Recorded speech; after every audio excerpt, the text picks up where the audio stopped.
Welcome to the deep dive.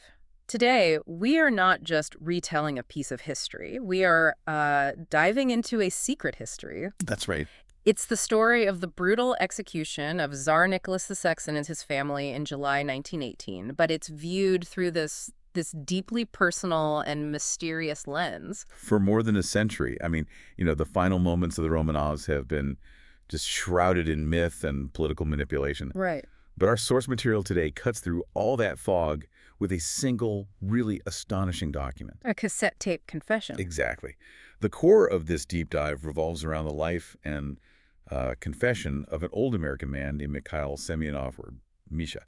He lived this life of extraordinary wealth and, well, self-imposed agony. And he claimed he was the sole surviving witness to the massacre. He claimed he was Leonid Sednyov, the Romanovs' kitchen boy, the one they affectionately called Leonka. Okay, so Misha is a wealthy 94-year-old patriarch. He's living in Lake Forest, Illinois in 1998, and he records this tape for his granddaughter, Kate, or Katya, and this tape details his entire life. It explains decades of lies, his supposed true identity as Leonka, and it contains, the biggest historical bombshell imaginable. He knew where the two missing Romanov children were buried. Exactly. So our mission today is to really unpack this entire narrative. And Misha's story is, well, it's a carefully crafted piece of atonement. It's like a puzzle built using 1,000 historical truths to conceal one massive, fatal lie about who he really was. And his true role that night. Yes. So we are charting the Romanovs' last suffocating weeks in the House of Special Purpose, the Ipatiev House, and we're going to follow Misha's life right up until we reach the ultimate revelation.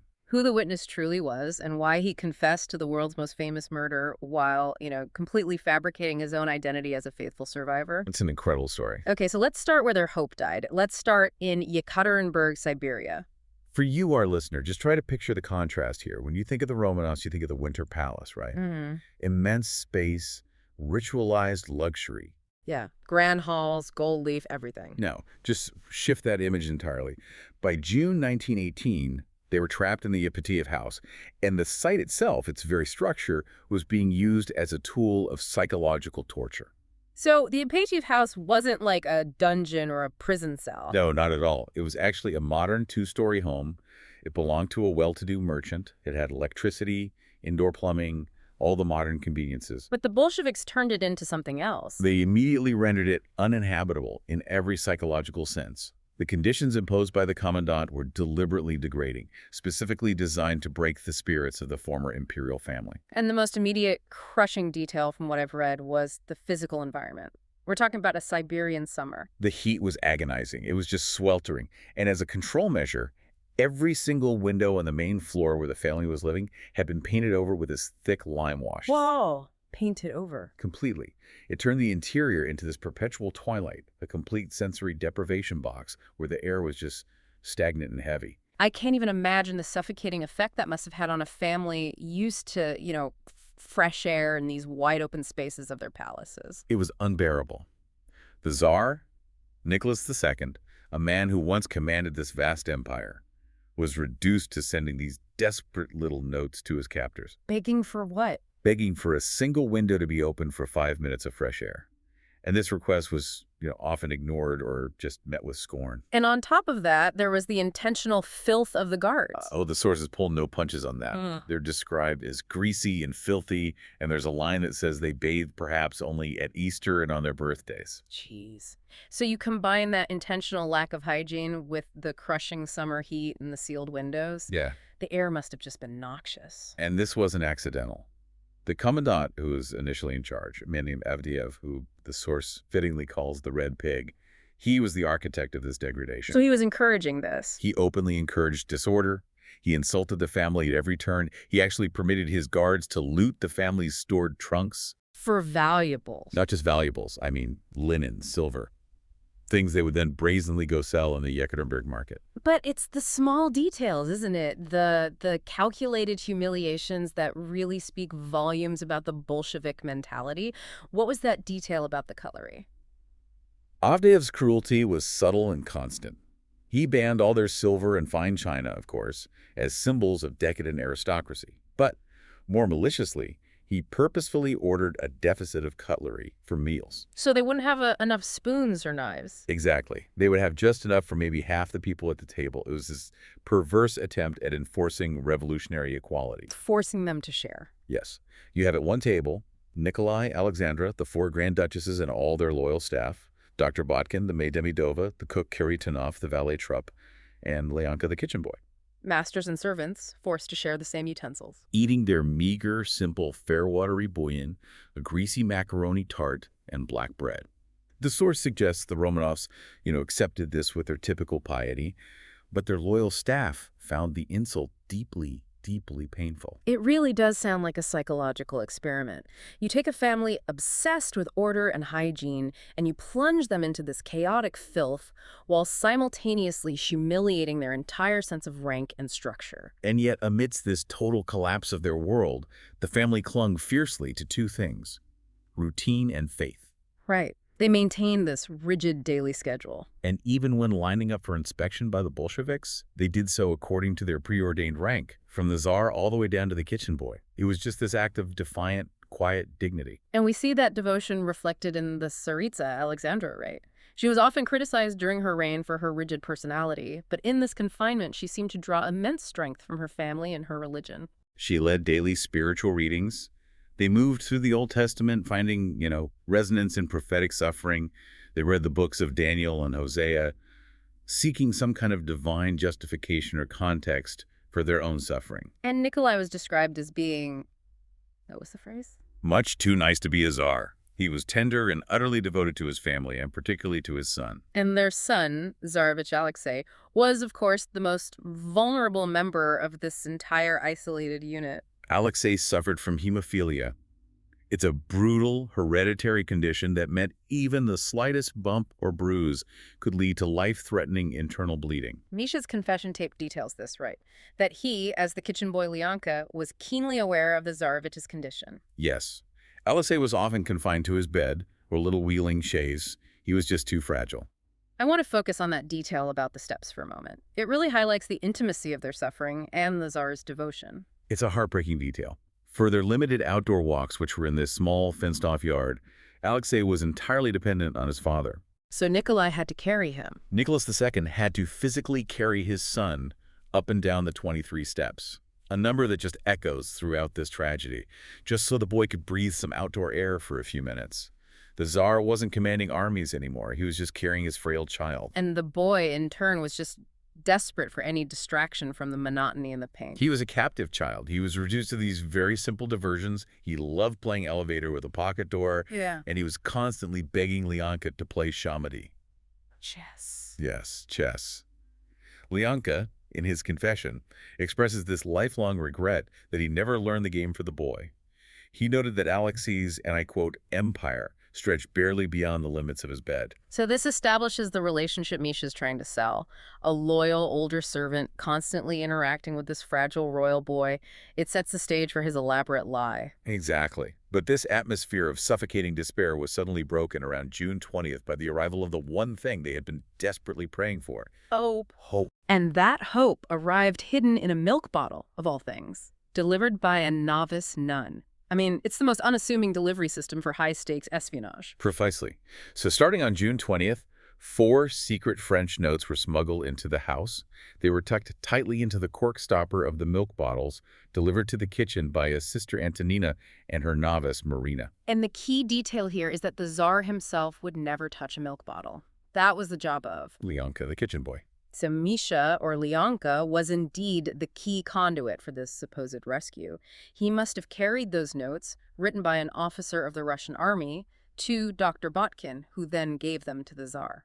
The first note was basically a mission statement. It asked for a written reply about their potential escape, and it outlined the incredible dangers involved. This created this immense nervous excitement within the house. And the family, in their replies, detailed the exact logistical challenges. So they were essentially giving their potential rescuers, and unknowingly their captors, a complete security assessment. They laid out the nightmare scenario. The escape involved climbing out of a window using a rope, but they were facing a machine gun positioned on the balcony. Right. 13 heavily armed internal guards and 50 men stationed across the street in the Popov house. They were also terrified of the noise. Each sentry post had a bell, and even the slightest sound would summon everyone. They were in a cage. And this brings us to what history views as Nicholas II's crucial, fatal misstep. The third note asks the Tsar a question. A critical question.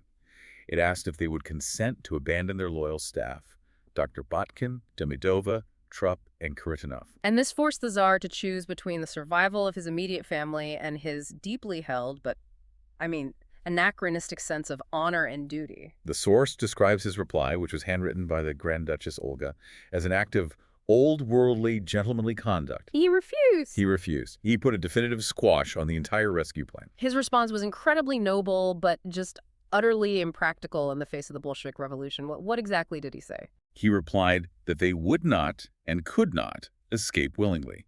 They could only be, quote, carried off by force. His refusal was entirely rooted in loyalty. He wrote, "It would be ignoble of us to leave them alone after they have followed us voluntarily into exile." It's so tragic because he wasn't just concerned about his immediate staff. He was trying to protect his captors and potential rescuers, too. That's the core of his personality, isn't it? He was so devoted to avoiding violence that he wrote, "We do not want them to suffer because of us, nor you for us. In the name of God, avoid bloodshed above all." He was operating under a code of honor that was just completely obsolete. He believed provoking violence was the greater sin than suffering injustice. And the ultimate irony is that by refusing to abandon 7 loyal people, he sealed the fate of all 11 people inside that house. And now we get to the true bombshell, the deepest twist that Misha's source material eventually reveals. That the entire sequence of hope was a lie. A A cold, calculated political trap. The letters were fake. They were written by the Bolsheviks themselves. This shocking truth was later revealed by novice Marina to Kate, Misha's granddaughter. So why? Why go to all that trouble? The Bolsheviks knew that just murdering the imperial family, especially the children, would cause international outrage. It would consolidate support for the White Army. So they needed political cover. They needed a justification. They baited the Romanovs into attempting an escape so they could publicly announce that they had discovered a White Guard plot and had been forced to execute the Tsar and his family in the ensuing violence. So every moment of hope the Romanovs experienced. Down to the subtle scent of perfume on the letters. It was part of a planned theatrical assassination designed to look like self-defense. Yes. That makes the Tsar's noble refusal even more heartbreaking. He believed he was avoiding bloodshed, when in reality he was just playing right into their hands by confirming he was a compliant, non-escaping prisoner. While the Tsar was agonizing over honor and loyalty, the Empress and the Grand Duchesses were engaged in a frantic, intensely pragmatic, secret activity. Preparing their medicines. Exactly. And this refers to the staggering amount of Romanov wealth they had managed to retain and conceal right up until the very end. The Romanovs were, of course, synonymous with unimaginable wealth. Fabergé eggs, millions in unset gems.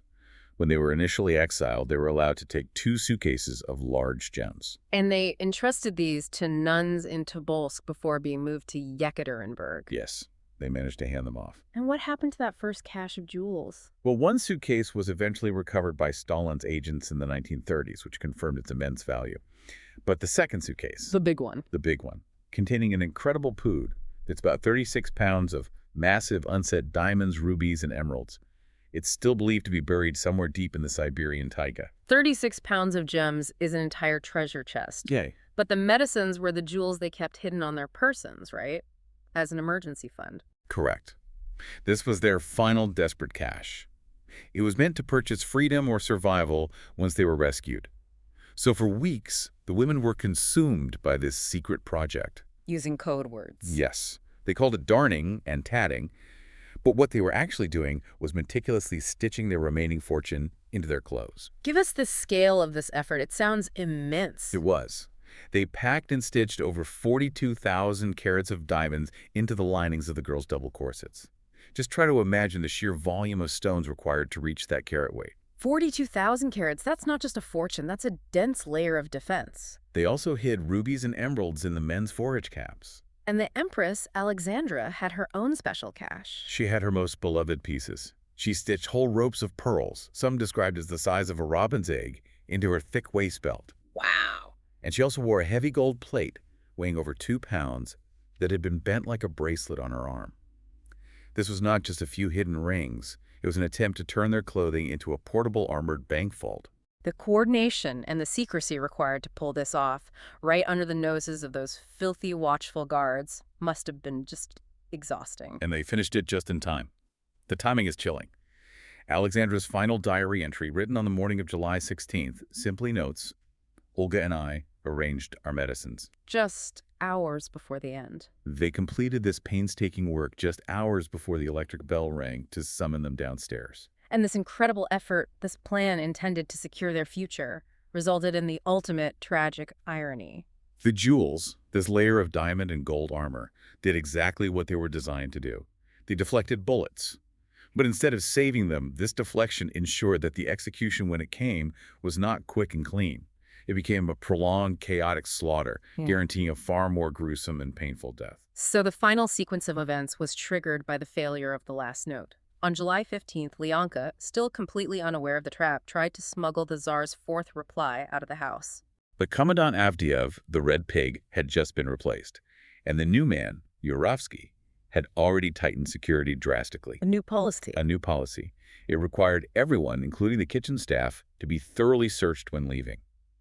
So Leonka, sensing danger, panicked and hid the note behind a pipe in the WC. Which was, of course, immediately discovered by the Reds. Of course. And that discovered note, detailing the Romanovs' intentions and confirming a plot, provided the Bolsheviks with the perfect public excuse they had been angling for all along.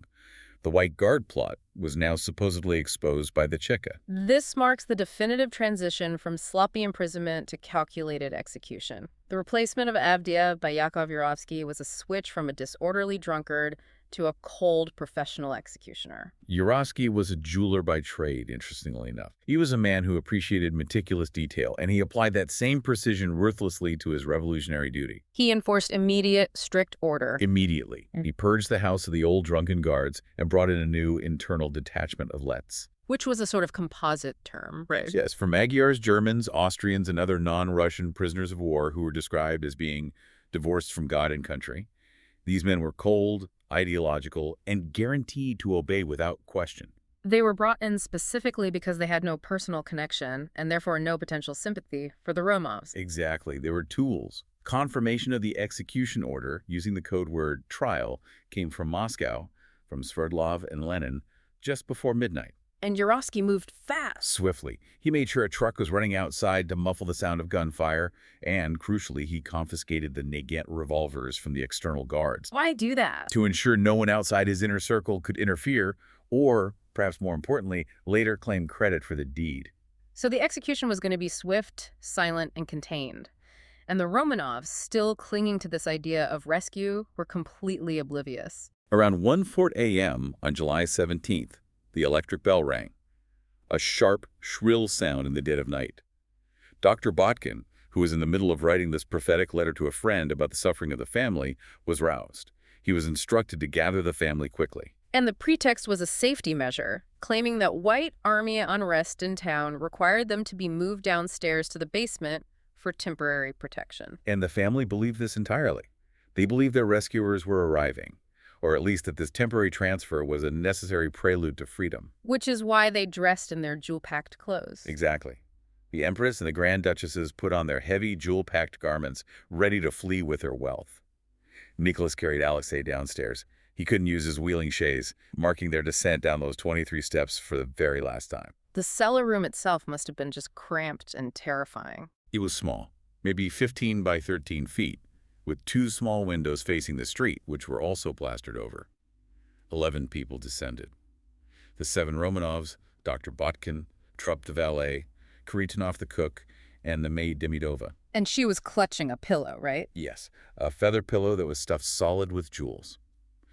Alexandra, who was suffering badly from sciatica, requested a chair, which Yurovsky grudgingly provided. And as they waited, perhaps still believing they were being protected, the execution squad just filed in. Yurovsky entered with 10 henchmen.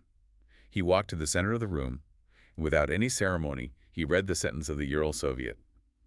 Nicholas, bewildered, reportedly asked, What? What? And Yurovsky's response? He just fired the first shot at the Tsar's chest. And then pure, deafening chaos. The small room immediately filled with this acrid black powder smoke from the revolvers, making visibility nearly zero. The first volley, fired at close range, should have killed them all instantly. What? It didn't? No. And here's the critical historical detail that Misha witnessed and recorded. Many of the victims did not die. The jewels. Yes. The 42,000 carats of diamonds stitched into the girls' double corsets, the ropes of pearls wrapped around the Empress's waist, the heavy gold plate on her arm, they acted as literal, unintended body armor. So the bullets ricocheted. Wildly. Off the stones and the soft plaster walls, narrowly missing the executioners and causing absolute pandemonium. So instead of a quick death, the very thing meant to save them prolonged their torture. It transformed the event into a massacre. The assassins were disoriented, blinded by smoke, and horrified that their targets were still moving and screaming. The daughters, who had dropped to the floor, were effectively wearing bulletproof vests made of diamonds. So the guards had to. They had to finish the job with bayonets and point-blank shots to the head. The sheer brutality was too much even for some of the hardened Reds. The sources note that 2 of the assassins ran into the hall and were violently ill from the smoke and the gore. And the moment the violence ceased, the ideology died immediately. Absolutely. Yurovsky's control fractured instantly. The sources describe the assassins transforming into red vultures. They forgot all revolutionary discipline and just swarmed the bodies, looting it, feverishly tearing at the clothing, ripping open the hidden seams, stuffing their pockets with the diamonds and pearls that had just saved the victims' lives for a few agonizing minutes. Yurovsky had to restore order through sheer terror. He was forced to point his own weapon at his men and threatened to shoot them on the spot if they did not stop looting. The bodies, the trupi, or carcasses, as the source grimly calls them, were then roughly wrapped in sheets, tied between harnessing shafts, and loaded onto a large, slow-moving Fiat truck for transport to the Koptyaki woods. Okay, now we move to the confusion following the execution, which is what allowed Misha to weave this complicated narrative of survival and deceit.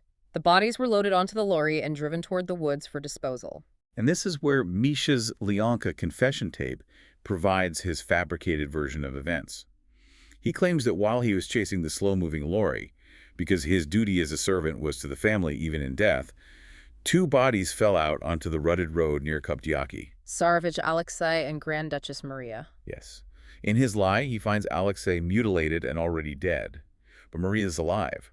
She's severely wounded in the side and leg, but she was protected by her corset full of diamonds. And he claims he nursed her. He claims he and the novice Marina nursed her in a hidden den beneath some tree roots for several days until she died of infection.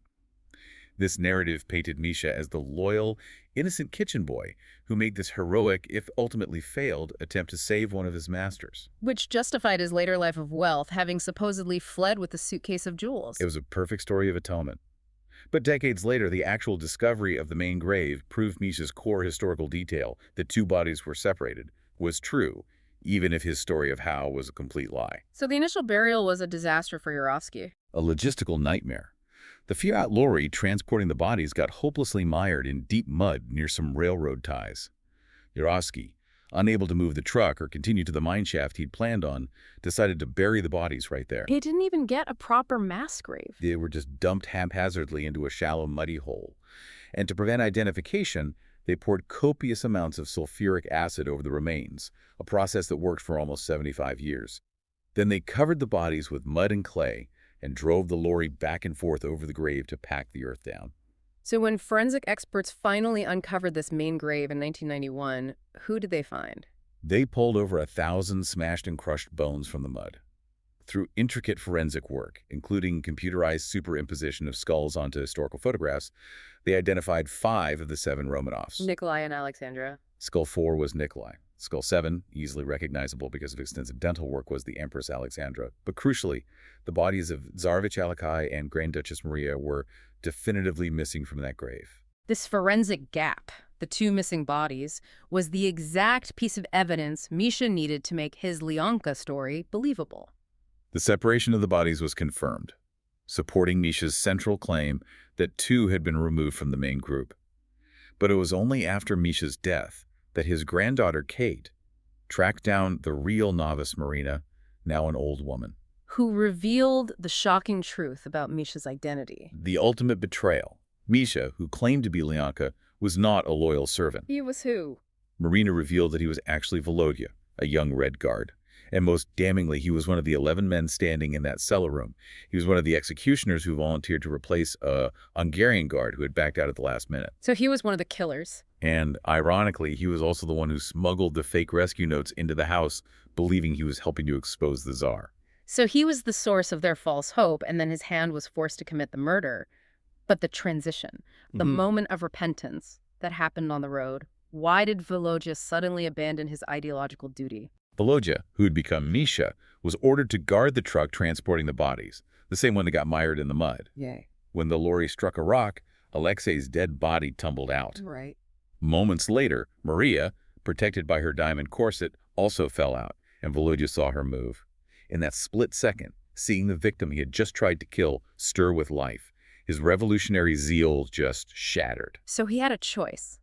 Alert his comrades and finish the job, or save her. And he chose to save her. He yelled to the driver that he was still with them and rushed back to hide Maria. He abandoned his revolutionary post, ran through the night to rejoin the convoy at the mine to avoid suspicion, and then later returned to Maria. So Volodya, the executioner who had shot at Maria in the cellar, was now desperately trying to save her, beginning his long, painful journey of repentance. The source material reveals the true, grim fate of Maria and this defining psychological moment of Volodya's life. Yes. Volodya and novice Marina tended to Maria for 4 days in that den beneath the tree roots.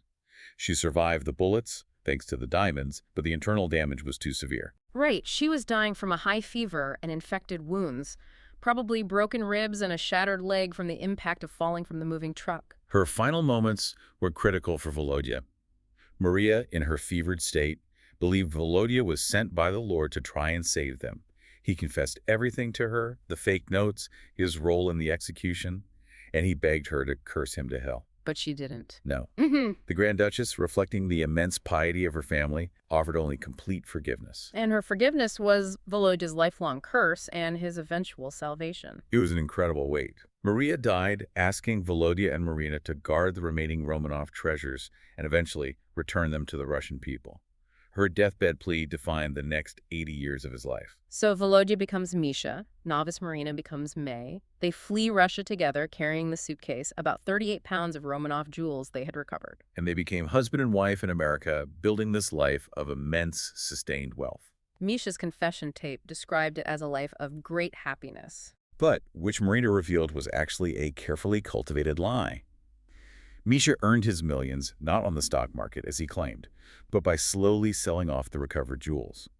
But spiritually, he spent his life just tormented. Haunted by the conviction that he, the murderer, should have been shot in that basement, not the innocent family.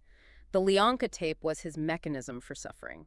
He deliberately constructed the Lyanka story, a story built on verifiable historical facts about the house, the notes, the missing bodies, so that he could suffer a lifetime of guilt and deceit for the real crime he committed as the executioner of Volodya. He saw this lifelong torment as achieving holy deliverance. The Russian Orthodox concept that suffering is necessary for the purification of the soul. And Misha's final act was the ultimate measure of that self-condemnation. He died by suicide using cyanide in 1998, leaving the tape and his detailed historical dossier for his granddaughter, Kate. His final whispered prayer was recorded on that tape. What? Please, Father, do not forgive my sins. He was determined not to be forgiven, even in the afterlife, believing his torment had to be absolute.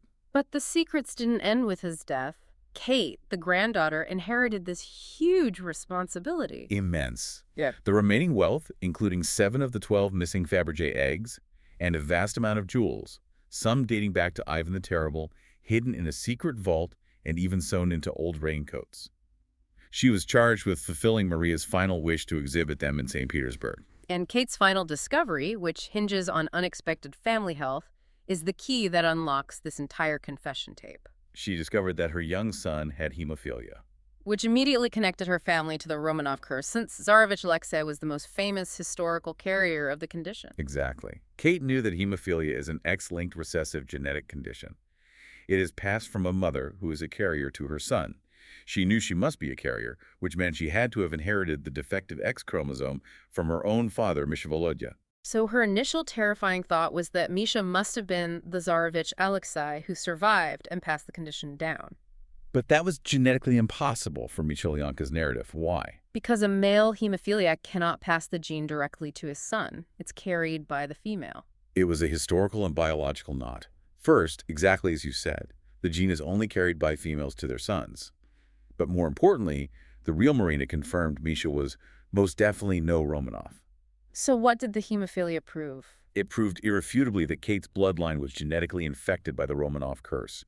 It proved that the lineage of a surviving Romanov Maria's lineage had to have continued down to Kate's own generation. It implied Misha's wife, Marina, or her descendants were linked through a child who survived the execution.